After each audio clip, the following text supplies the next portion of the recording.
saya sebagai calon direktorat untuk mendiskusikan tentang bagaimana kita mengelola sumber daya sekolah yang ada di sekolah ini untuk program-program sekolah ke depan. Dan sesuai dengan apa yang kami pahami bahwa untuk mengelola sumber daya sekolah ada beberapa modal yang memang secara langsung kita miliki sebagai SMP Negeri 5. Di antaranya tentang modal manusia, modal fisik, modal politik, modal sosial, modal finansial, kemudian juga ada modal lingkungan dan modal budaya agama.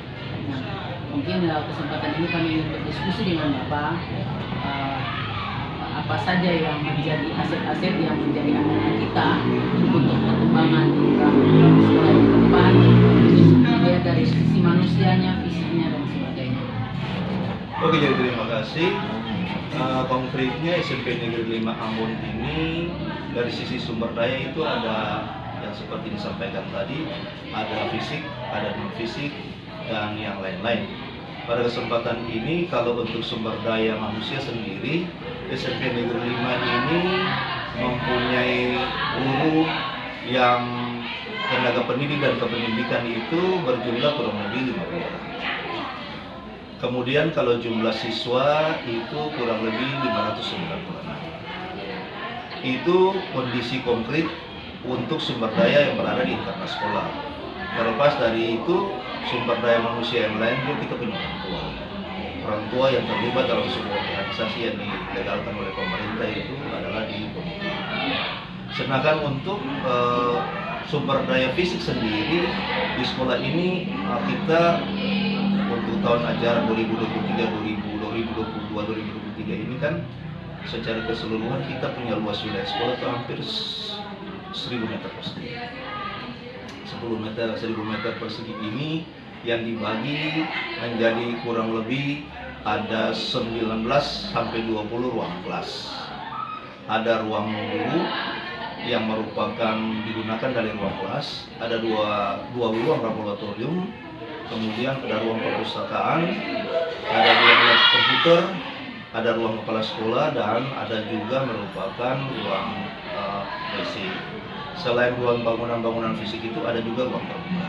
Begitu juga memiliki ruang terbuka untuk anak-anak bisa beraktivitas di dalam lingkungan di sekolah. Nah, hubungan sosial kemasyarakatan dengan masyarakat di sini, yang pertama dari kita berada di lingkungan negeri Latu Halat. Jadi kita punya sekolah ini berada di lingkungan negeri Latu Halat dan kita komunikasi baik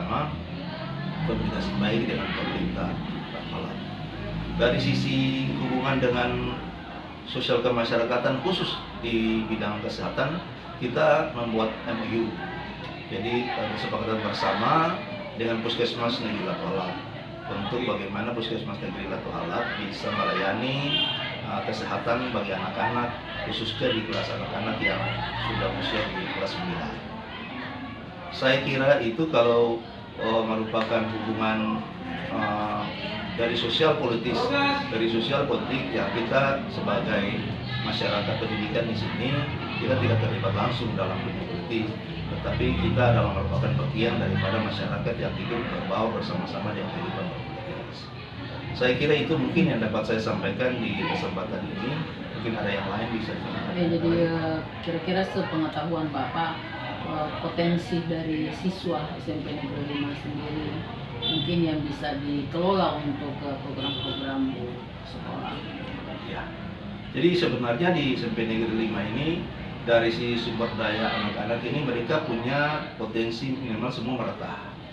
Yang kita lagi kembangkan di sini adalah potensi untuk MIPA, kemudian untuk seni, kemudian juga untuk kepramukaan, kemudian juga untuk olahraga.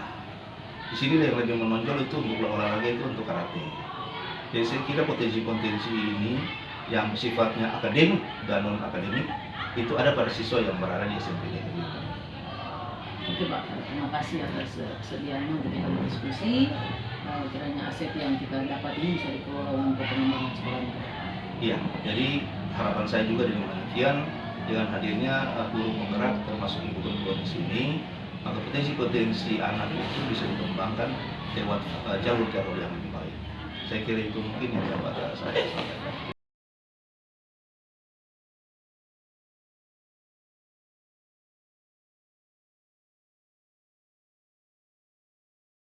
Selamat siang Bapak Ibu yang berhadir di siang hari ini. Pertama-tama kami berterima kasih karena boleh memenuhi undangan kami untuk ada dalam diskusi bersama untuk salah satu kegiatan dari Guru Penggerak untuk aksi nyata modul 3.2. Nah, modul ini dia membicarakan atau berisikan tentang bagaimana mengelola sumber daya sekolah yang bisa dimanfaatkan untuk program-program sekolah ke depan. Dan dari hasil pemahaman kami dari konsep tentang bagaimana mengelola sumber daya sekolah, kami mencoba untuk mendiskusikan dan mencari tahu dan mengidentifikasi semua yang menjadi aset-aset sekolah, terutama di sekolah kita, yang bisa dijadikan sebagai unggulan untuk bagaimana kita menerapkan program-program yang lebih menunjukkan keberpihakan kita kepada anak-anak didik.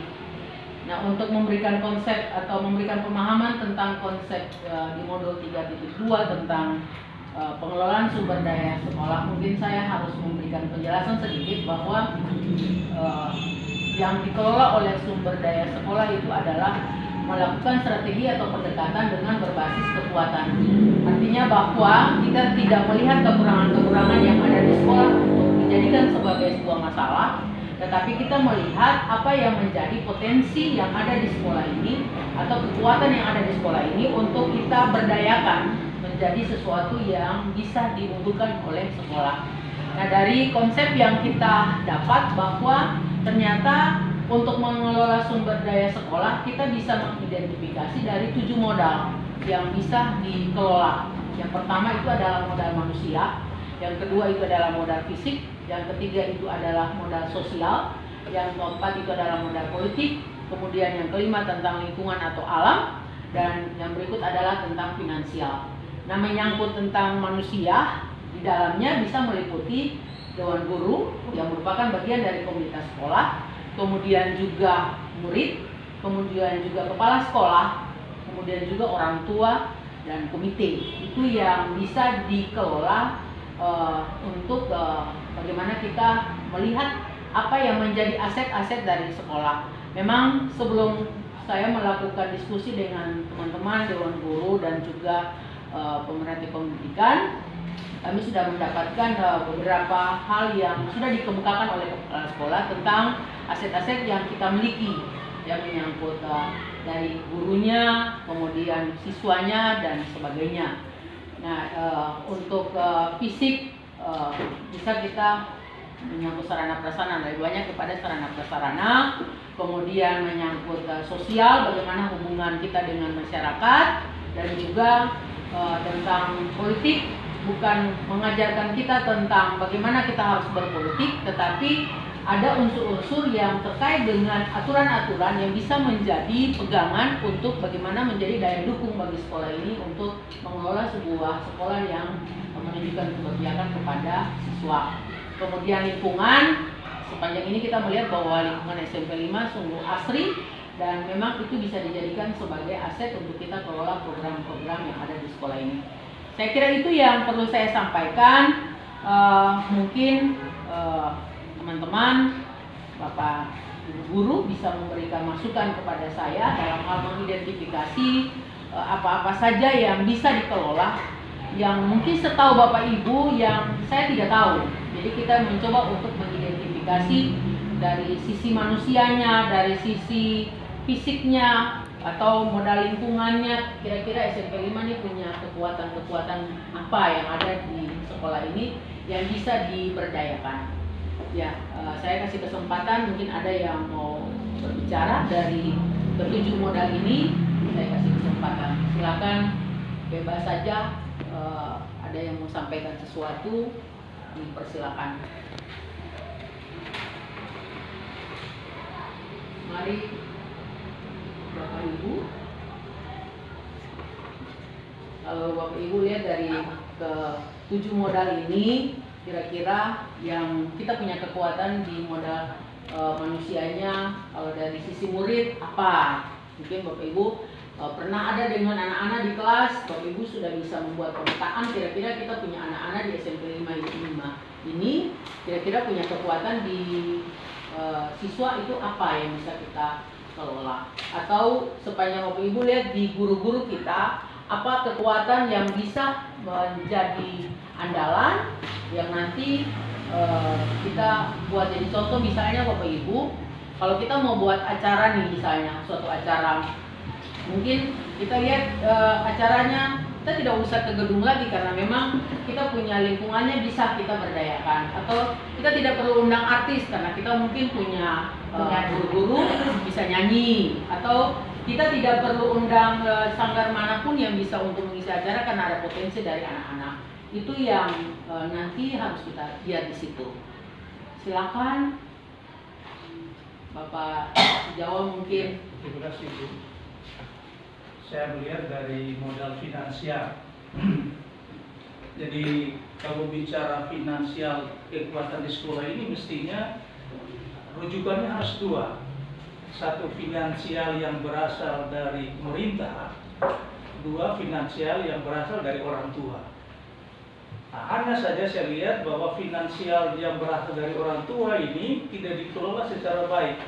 Nah, bagaimana finansial yang berasal dari orang tua ini dikelola dengan baik, pertanggungjawabnya juga harus transparan sehingga bisa menjadi kekuatan di sekolah kita ini.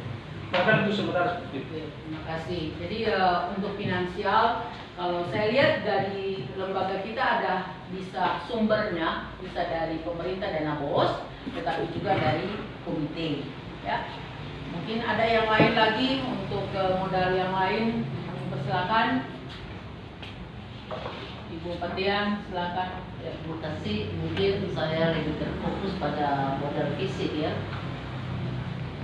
Modal fisik di lembaga kita ini kalau kita lihat sangat menunjang.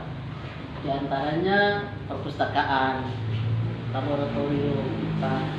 Tinggal bagaimana pengelolaannya semaksimal mungkin sehingga bisa berdampak untuk siswa. Di antaranya juga ada kantin, itu hal-hal yang mestinya diperhatikan supaya didaya gunakan untuk pengembangan pendidikan dan mungkin begitu saja. Oh iya, terima kasih. Jadi kalau kantin bisa dananya kita masukkan ke modal finansial karena bisa dikelola untuk bagaimana membiayai hal-hal yang berhubungan dengan siswa atau guru atau hal yang lain yang menunjang program dari sekolah. Mungkin ada yang lain lagi, Ibu Leta, silakan. Ya, terima kasih Bu Ridwan. Mungkin dari saya modal manusianya, guru dan juga siswa.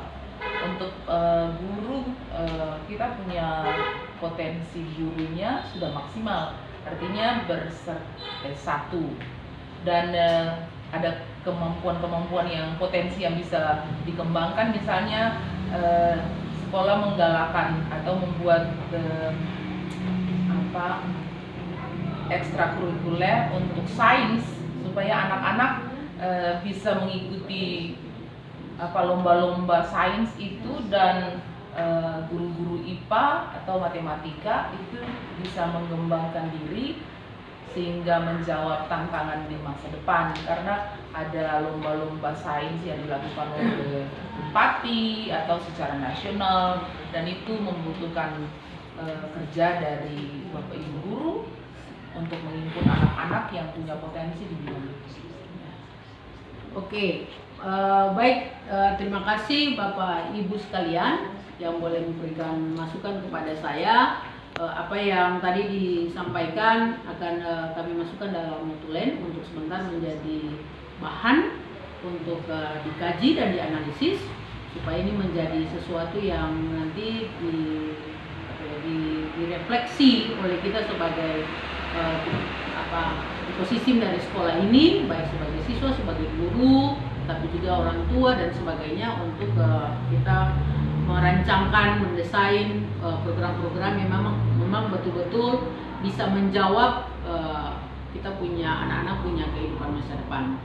Demikian, terima kasih atas perhatiannya, atas kerjasama yang baik dari Bapak Ibu sekalian.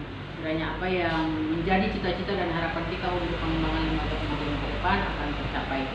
Oke, baik, selamat siang untuk seluruhnya. Selamat siang.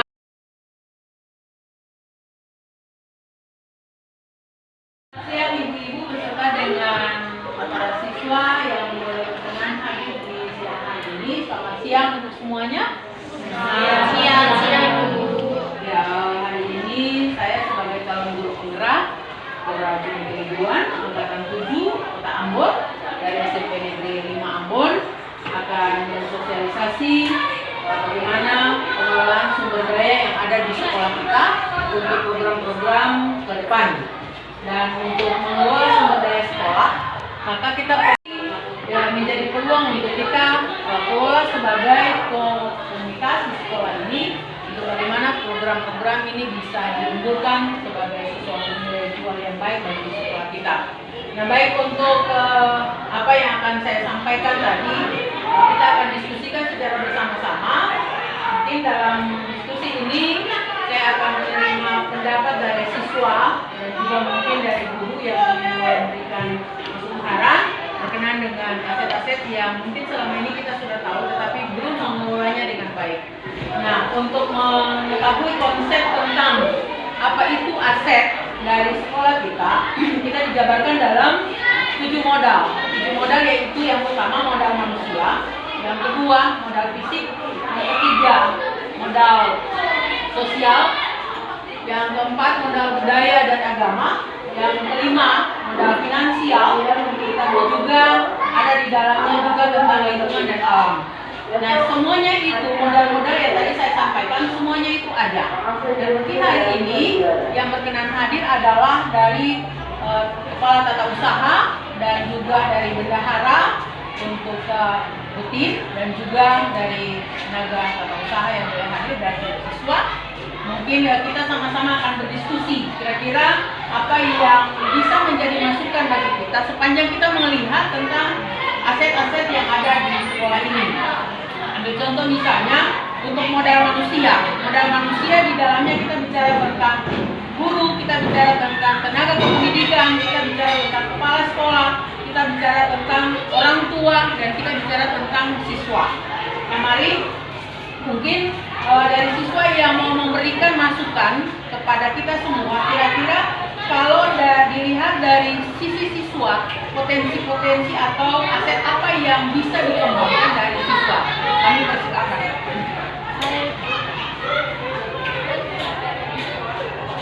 Menurut saya di sekolah ini memiliki banyak potensi dan aset-aset yang bisa dikembangkan seperti menyanyi, menari, bermain basket, bermain ukulele, dan bermain piano. Ya, terima kasih. Mungkin ada yang lain? Gifty? Tidak ada? Ada yang mau kasih tambah? Selain potensi yang tadi sudah disampaikan oleh teman-teman, oleh satu teman kita.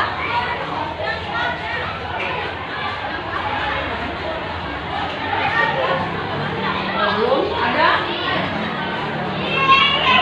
Kalau dari musik, kira-kira yang sepengetahuan kamu di sekolah kita, potensi dari anak-anak di sekolah ini kira-kira apa? Kalau di musik saja. Selain tadi, ukulele bisa ya? Bisa, ukulele bisa. Iya, silakan. Main ukulele. Selain ukulele ada lagi yang kamu lihat, kita punya teman-teman, ada yang mungkin punya potensi lain di musik, main gitar kah, main band kah? Ada? Ya. Di semua yang berkaitan dengan musik itu ibu bermain suling itu. Bermain suling. Oke. Ya, terima kasih. Oke, baik para siswa sekalian, apa yang tadi sudah disampaikan dengan berbagai potensi yang ada, sekiranya semua potensi itu nanti sebentar kita akan diskusikan secara bersama-sama untuk kita masukkan itu dalam program-program sekolah untuk dikelola sebaik